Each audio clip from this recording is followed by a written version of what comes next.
Hello friends, welcome to Logis point. और आज का टॉपिक है हमारा जीके में भारत में यूरोपीय कंपनियों का आगमन। तो पहले तो हम इन यूरोपीय कंपनियों के आगमन को इस ट्रिक से याद करेंगे। उसके बाद इनसे संबंधित इंपॉर्टेंट पॉइंट्स को जानेंगे जो परीक्षा की दृष्टि से काफ़ी इंपॉर्टेंट है। ये मैंने नीचे लिख रखे हैं डिटेल में थोड़े। तो चलिए पहले इनके आने के क्रम को हम याद कर लेते हैं इस ट्रिक से। ट्रिक है पुत्र अड़ा डेढ़ फंसा। ये लाइन आपको याद रखनी है, पुत्र अड़ा डेढ़ फंसा, काफ़ी आसान है याद करना। तो इसमें हम पुत्र से याद करेंगे। पुर्तगाली 1498 में आए थे, सबसे पहले वास्को डी गामा आया था, आपको पता ही है। उसके बाद अड़ा में आ से याद करेंगे अंग्रेज, यानी कि ब्रिटिश ईस्ट इंडिया कंपनी की स्थापना 1600 में हुई थी। उसके बाद डा से याद करेंगे हम डच, 1602 में हुई थी डच ईस्ट इंडिया कंपनी की स्थापना। डचों के अंग्रेजों से पहले भारत आने के बावजूद भी ब्रिटिश ईस्ट इंडिया कंपनी की स्थापना डच ईस्ट इंडिया कंपनी से पहले हुई थी। मतलब आए पहले डच थे, लेकिन उनसे पहले ब्रिटिश ईस्ट इंडिया कंपनी की स्थापना 1600 में हुई थी। उसके बाद डच ईस्ट इंडिया कंपनी की स्थापना 1602 में हुई थी। इसके बाद डेट से याद करेंगे हम डेनिस, 1616 में आए थे, यानी कि डेनिस ईस्ट इंडिया कंपनी की स्थापना 1616 में हुई थी। इसके बाद फसा में हम फा से याद करेंगे फ्रांसीसी ईस्ट इंडिया कंपनी, मतलब 1664 में हुई थी फ्रांसीसी ईस्ट इंडिया कंपनी की स्थापना। इसके बाद सा से याद करेंगे हम स्वीडिश। तो इस तरीके से हम इनके क्रम को याद कर सकते हैं। पहले पुर्तगाली ईस्ट इंडिया कंपनी की स्थापना हुई थी, फिर ब्रिटिश, फिर डच, फिर डेनिश, फिर फ्रांसीसी, फिर स्वीडिश। इस लाइन से हम इनके क्रम को याद कर सकते हैं। तो चलिए दोस्तों, अब इनके बारे में थोड़ा जान लेते हैं। सबसे पहले जानते हैं पुर्तगालियों के बारे में। पुर्तगाली यात्री वास्को डी गामा सर्वप्रथम 17 मई 1498 में भारत के पश्चिमी तट कालीकट में आया। ये ध्यान रखना है, सबसे पहले कहाँ आया था? कालीकट में। और वहाँ हिंदू शासक जमोरी ने उसका स्वागत किया।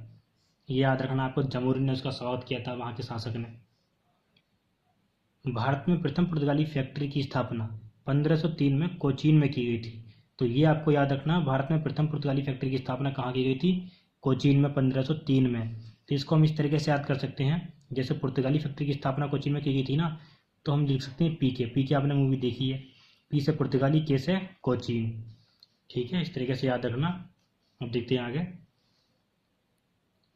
1505 में फ्रांसिस्को द अल्मेडा भारत में प्रथम पुर्तगाली वायसराय बनकर आया और ये 1509 तक रहा। 1505 से 1509 तक रहा।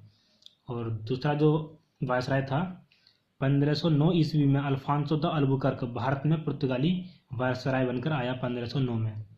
इसे भारत में पुर्तगाली शक्ति का वास्तविक संस्थापक माना जाता है। किसे माना जाता है वास्तविक संस्थापक पुर्तगाली शक्ति का? अल्फांसो द अल्बुकर्क को, जो दूसरा वायसराय था। कोचीन को अपना मुख्यालय बनाया इसने। 1510 ईस्वी में बीजापुर के यूसुफ आदिल शाह से गोवा को जीता। यूसुफ आदिल शाह से गोवा को जीता इसने। और इनका यह योगदान रहा है कि इन्होंने प्रिंटिंग प्रेस की स्थापना की थी, तंबाकू की खेती का प्रचलन किया था भारत में। अब देखते हैं नेक्स्ट।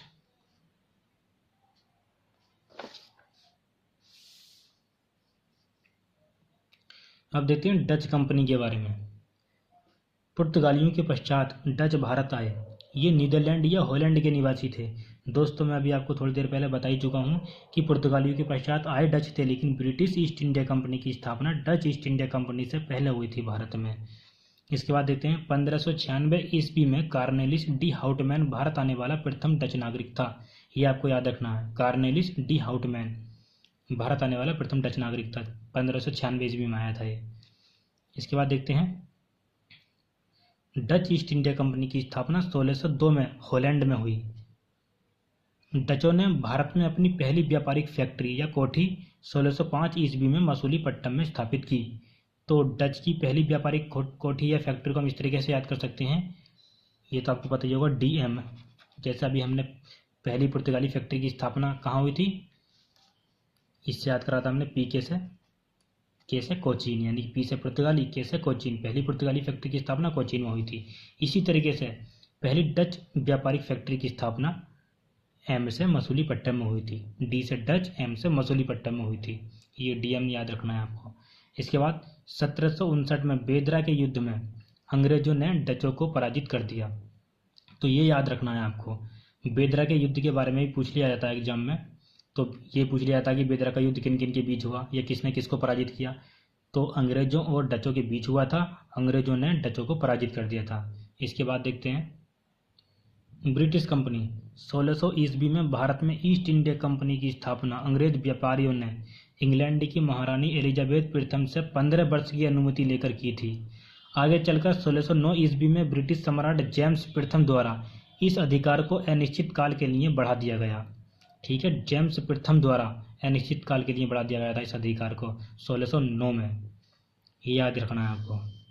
इसके बाद मुगल दरबार में जाने वाला प्रथम अंग्रेज कैप्टन हॉकिंस था, जो जेम्स प्रथम के राजदूत के रूप में 1609 में जहांगीर के दरबार में आया था। ठीक है, ये भी याद रखना है आपको, इंपॉर्टेंट है, परीक्षा की दृष्टि से काफ़ी है। मुगल दरबार में आने वाला प्रथम अंग्रेज कैप्टन हॉकिंस था, जो जेम्स प्रथम के राजदूत के रूप में 1609 में जहांगीर के दरबार में आया था। इसके बाद भारत आने वाला प्रथम अंग्रेजी जहाज रेड ड्रैगन था, ये याद रखना, रेड ड्रैगन था प्रथम अंग्रेजी जहाज। पूर्वी तट पर अंग्रेजों ने अपनी प्रथम व्यापारिक कोठी मसूलीपट्टनम में 1611 में खोली, जबकि पश्चिमी तट पर सूरत में 1613 ईस्वी में व्यापारिक कोठी स्थापित की। पहली बार सूरत में 1608 ईस्वी में व्यापारिक कोठी स्थापित करने का प्रयास किया गया था। तो ये ज़्यादा इंपॉर्टेंट नहीं है, लेकिन ये जरूर याद रखना है आपको कि पहली व्यापारिक कोठी अंग्रेजों ने कहाँ खोली, मसूलीपट्टनम में। ठीक है, इसके बाद देखते हैं फ्रांसीसी कंपनी। फ्रांसीसी ईस्ट इंडिया कंपनी की स्थापना 1664 में फ्रांस के शासक लुई 14वें के समय वित्त मंत्री कोलबर्ट द्वारा की गई थी। ठीक है, लुई 14वें के समय वित्त मंत्री कोलबर्ट के द्वारा की गई थी। अंग्रेजों और फ्रांसीसियों के बीच यूरोपीय एवं भारतीय कारणों से 3 युद्ध हुए, जिन्हें कर्नाटक के युद्ध के नाम से जाना जाता है। यूरोपीय कारण वो था, उस टाइम पे अमेरिकी स्वतंत्रता संग्राम चल रहा था और ब्रिटिश के विरुद्ध अमेरिकियों का साथ फ्रांसीसी दे रहे थे, जिसमें ब्रिटिश पराजित हो रहे थे। तो वो भी एक कारण था इस युद्ध का। ठीक है, और इस युद्ध के दौरान 1760 ईस्वी में वांडीवास की लड़ाई में अंग्रेजों ने फ्रांसीसियों को पराजित कर दिया। ये काफ़ी इंपॉर्टेंट है, वांडीवास की लड़ाई में अंग्रेजों ने फ्रांसीसियों को पराजित कर दिया। तो इस तरीके से पूछ लिया जाता है कि वांडीवास की लड़ाई किन किन के बीच हुई, तो अंग्रेजों और फ्रांसीसी के बीच हुई और अंग्रेजों ने फ्रांसीसियों को पराजित कर दिया। आज की वीडियो में बस इतना ही। और अगर दोस्तों अभी तक आपने इस चैनल को सब्सक्राइब नहीं किया है तो प्लीज़ इस चैनल को सब्सक्राइब कीजिए और मिलते हैं नेक्स्ट वीडियो में। Thank you so much.